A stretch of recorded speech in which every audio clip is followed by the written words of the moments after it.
Hello from the couch, the bed, the sofa, or the yoga mat if you're real healthy and shit.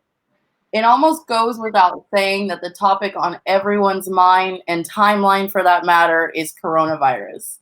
As Prophet and Bronx Queen, our queen, Cardi B exclaimed, coronavirus, shit is real.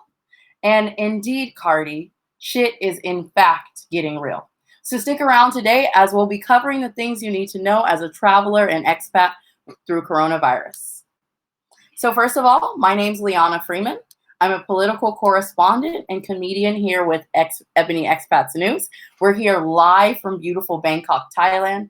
And we're here to keep you updated, informed, and empowered through a global network of Black travelers and expats worldwide.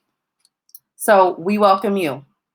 Today we're going to go over three things, starting with the way that coronavirus is affecting expats and travelers around the world. Then we're going to talk about coping with social distancing and how it signified a rapid change in global lifestyle. And then we're going to end with some world news.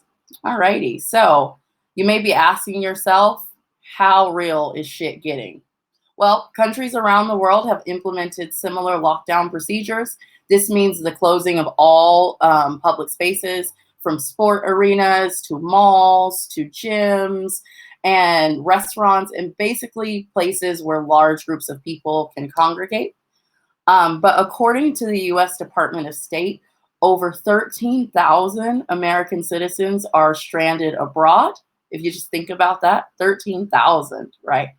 And on a wider scale, there are hundreds, maybe even thousands of foreign nationals who are forced to set up shop in the country they were last in because the virus hit the world without any need for explanation and completely changed the way that we're living our lives.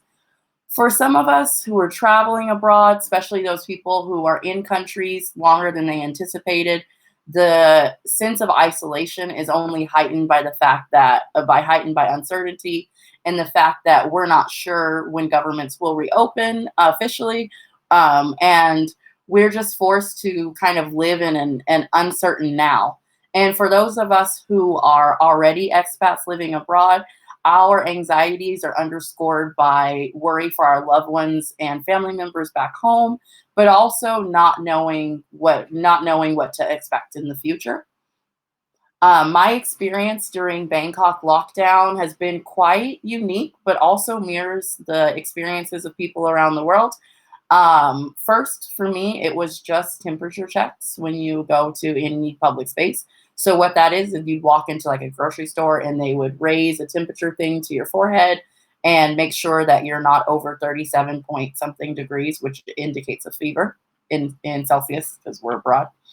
And and so I felt like it was a bit intrusive, but I mean, I live in a big bustling city. I'm always on the go. So I was like, okay, take my temperature so I can get on with my life. I think many people kind of felt that way. And then the changes began to become a lot more swift after that. Then it was, okay, we're going to close bars and nightclubs and nightly entertainment. Then it was all restaurants are closed. And then it was only essential businesses are opened. And so many of us at rapid rates started working from home. I'm currently working from home now. And and what used to be a life of like hustle and bustle has definitely slowed down. If you know anything about Bangkok, you know that it is the entertainment capital of Southeast Asia. I think I'm okay saying that. And so it's much like New York City in the sense that it's a city that never sleeps. Day and night, you can find something to do. You could never be bored in a city like this. Saturday and Sundays people brunch, and even in the daytime between conferences and art museums and galleries and tourist attractions, there's literally always something to do. It's also a city with 10 million people. So when you live in large cities, I've lived in Asia for about 4 years. So I used to stay in Mumbai. I used to stay in Chennai, visit Delhi, and I like big, crowded, populated cities. just for like the sense of closeness. But whether you like it or you don't like it, there are people who are always around. And so that's been kind of the biggest change for me now is that that's not necessarily the truth. You'll see some people, but it's not as crowded as it used to be. Personal space is not really a big thing in Asian culture. So for all of us to be spaced apart 6 feet, a lot of condos and grocery stores and things like that are even like putting small X's on the floor to show where people can stand. So in line, someone's far behind you because we don't want to come within 6 feet. Yeah, and so it's been pretty swift. I think that it's bewildering in the best use of the word, because now everyone's kind of just in place, maybe running in place, but certainly isolated. I feel like just yesterday I was Samantha from Sex and the City, living my best life, out with my girls, having fun, out every weekend, no questions asked. And now I'm like involuntarily in an episode of Black Mirror. So that's new. That's definitely new. Yeah, but the change has actually been so swift. It reminds me of Bane in Batman. I keep waiting for all of our screens to go black and then Bane to appear on the screen and say something like, "I'm here to restore Gotham back to the people," which would be undeniably cool, but a little terrifying. But perhaps not too good. Our threshold for terrifying is quite high these days, so we're good. Okay, so yeah, social distancing. This is actually a really great segue to our next topic. Although times are a bit strange, I think I'm well equipped for the times. I have both a sound mind and a really nice martini shaker. So I'm very confident with my ability to face this time of uncertainty. But we can't not acknowledge the fact that social distancing is really hard, especially for those of us who moved abroad for a social life, who moved abroad for networking and business, or whatever your intentions may be. You probably moved abroad to meet other people and to have these like social relationships, especially if you're in a city. And so to have all of that completely shut down for the time being it's hard. And I think that not enough credit, I guess, is given to people for how much self-discipline social distancing takes. But one thing that there's no debate surrounding, none at all, is the fact that social distancing is vital. You got a social distance, dog. Like it's something that has to happen. According to the World Health Organization, we know that coronavirus is an airborne virus, making it easily spread from person to person. It's usually spread, of course, by like coughing and droplets, but also coming into contact with things that other people have touched. And it can stay in the air from anywhere, reports say anywhere between 72 hours and 17 days. So it's quite serious. And if you turn on your news, you'll see that world governments have reported 24-hour death tolls in the hundreds. And it's affecting thousands, hundreds of thousands worldwide. So it's certainly serious. So you may have heard the term flattening the curve, and that keeps getting bounced around like the term social distancing. But when we say flattening the curve, we're really talking about isolating ourselves or distancing ourselves to make sure that we don't overwhelm healthcare professionals, right? So a city like Bangkok has plenty of hospitals to treat people, but they don't have, and many cities don't have, the capacity to treat everyone going to the hospital at once. That's why they're telling you, if you have mild symptoms, please don't go into the hospitals because you're more likely to pick up coronavirus there. And we want to say thank you to our healthcare workers and show them our appreciation by staying inside, trying to keep coronavirus contained in areas so that we don't spread it on to other people. So you may notice that people are still out living their very best lives on the beach in Florida. People were still trying to spring break. And we've had like a lot of like non-compliance from people. And so I know that makes people really, really mad. However, I think that there's a larger conversation around this, and I think that it's not necessarily fair to place all that responsibility on the average citizen. Because just imagine, or maybe you don't have to imagine, but you're a busy person, you have responsibilities, you're running around, hustling, making your lifestyle work for you, especially if you're an expat, right?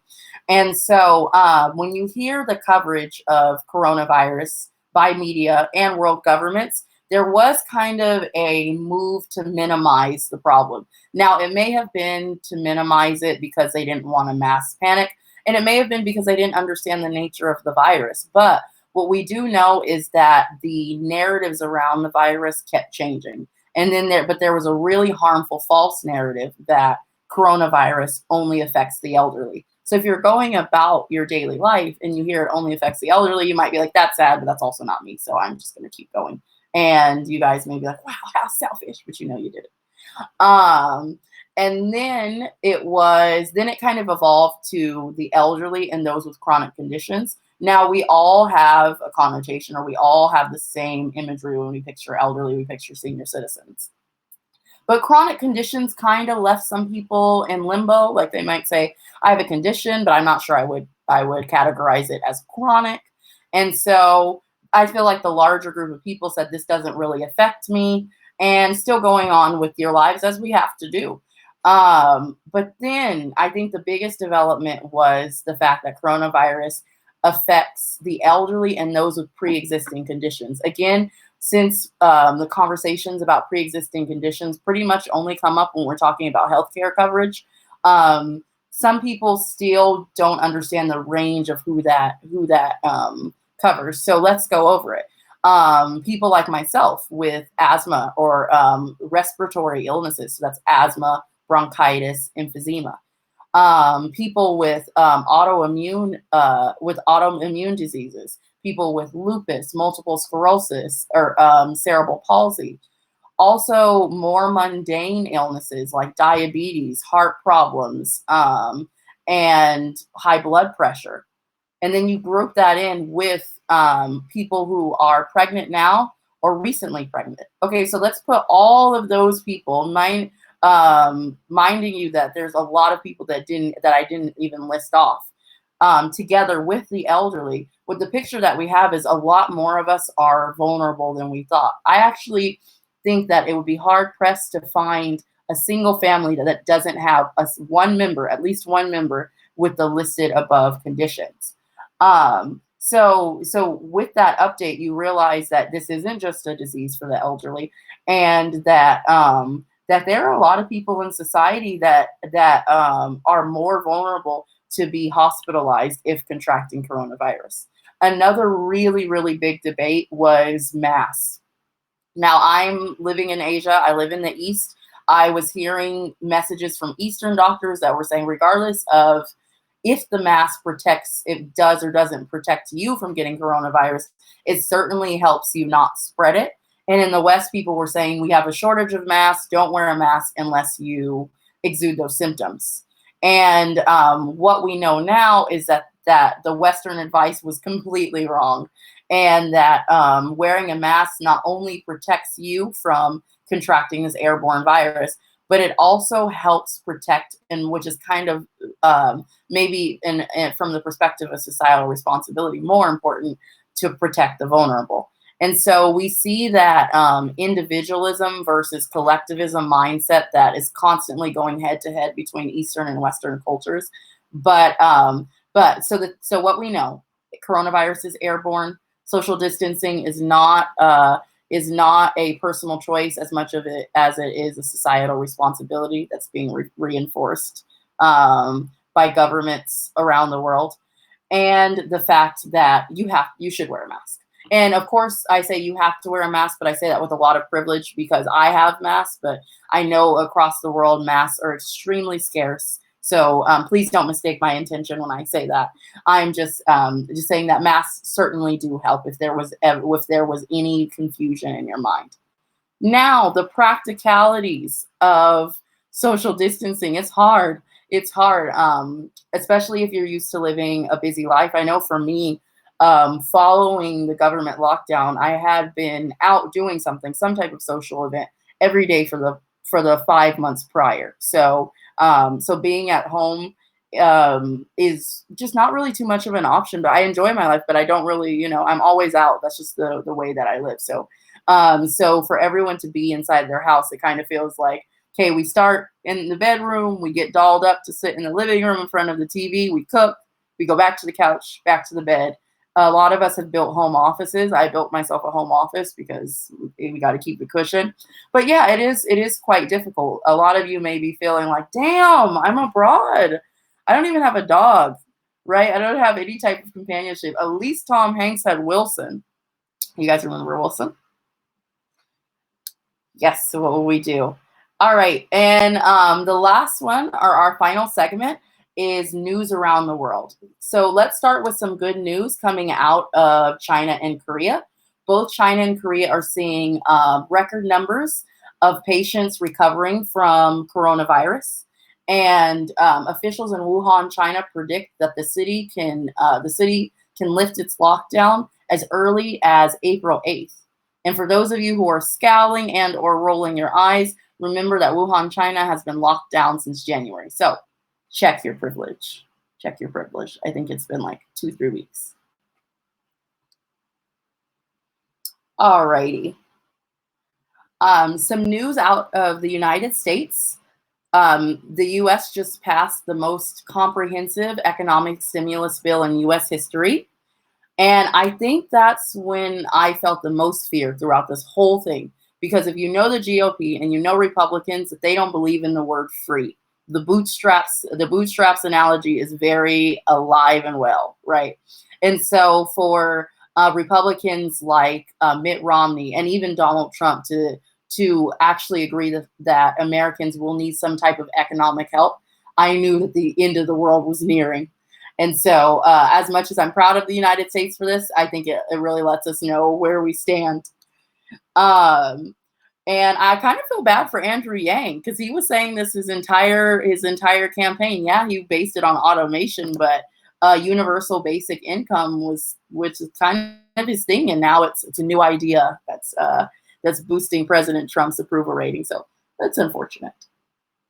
The other thing I want us to really appreciate is the amount of people who are whining and bitching about socialism. Those will be the same people who will be first in line to collect their Soviet-style rations from the U.S. government. So we've arrived. Some news out of England. Prime Minister Boris Johnson has tested positive for coronavirus. Remember, this is only weeks after he went on the news to assure his citizens by saying many more families will lose loved ones to coronavirus. Shrug. He didn't shrug, but his demeanor was extremely nonchalant, and he's been guilty of making jokes about coronavirus and how he still shakes hands. And now our dear Boris Johnson has coronavirus himself. So interesting how things go around and come around. In other news, many African nations have suspended flights to infected areas and shut their border entirely. In essence, they gave us a big fuck that. And our last segment of news is out of Hollywood. Our favorite swamp monster and disgraced Hollywood elite, Harvey Weinstein, has also tested positive for coronavirus, right? Isn't that crazy? I feel like karma's piling on. First, it was him walking into the court with a walker, then getting a 23-year sentence, so he'll be $1 million when he gets out of prison. And and now he has coronavirus. Now, what I think is interesting is that in a country with a shortage of coronavirus tests, he got one. So in this time of uncertainty, what remains consistent is white male privilege. So at least something we can look forward to. I also feel like Bill O'Reilly is feeling like he got off pretty good, all things considered, looking at Harvey Weinstein. All right, so as we wrap up this segment, I think that there are several things that we can be grateful for in this situation. Now, I feel like I'm seeing other eye rolls. So that's okay. There are things to be grateful with, starting with the fact that we're extremely privileged to live in a digital era where connection is amazing. More people are connected than ever. If you're watching this live stream, you are having the privilege of being connected to the internet and the privilege of being able to post to your friends around the world about how bored you are on the internet. So we definitely want to take that into consideration. We also want to realize that people are healing from this. Even though we've been in quarantine for some time and it seems like it's never ending, it will end. There is light at the end of the tunnel, and we can look to other countries for strength. And also the last point, and this may just be me, but I feel like the world is more, and the world and humanity is more cohesive than ever. Because think of the last time that we all faced something. We all had something going on in our lives that affected our lives. The last thing I can think of is probably World War II, where most countries were engaged in this overall fight, right? And the fears on the hearts and minds of people could be felt on a worldwide scale. This is kind of a similar thing where we're all dealing with coronavirus. It all has made massive interruptions into our life, and we're all going into the future with uncertainty. And because of that, heroes and good and really good hearted individuals have emerged among us, from people coming out of retirement and risking their life to work in hospitals in the United States to governments like Korea doing an excellent job creating drive-through coronavirus testing, and states in the United States are following that, like in Colorado, where they did the same thing, and just everyday individuals. Definitely not just healthcare providers, but the people who are keeping the economy on float, cashiers, people who work in sanitation, people who the janitors at those hospitals. They're the truck drivers that make sure our stocks our food shelves are stocked. There are a lot of people who are uplifting the economy, essential workers who we all dedicate a huge thank you, or deserve a huge thank you. They all deserve a huge thank you. Excuse me. Okay, thank you so much for tuning in to Ebony Expat News. Please let us know what you think in the comments, as well as share your stories. We're super interested in how the coronavirus is affecting people around the world. Of course, we're based in Asia, but there are Black travelers and expats all over the world. So let us know your experiences in the comment, or take your experience to your Instagram story and tag Rona Stories, and let us know what's going on. Okay, until next time, I'm Liana, and thank you for sharing this time with me. Bye-bye.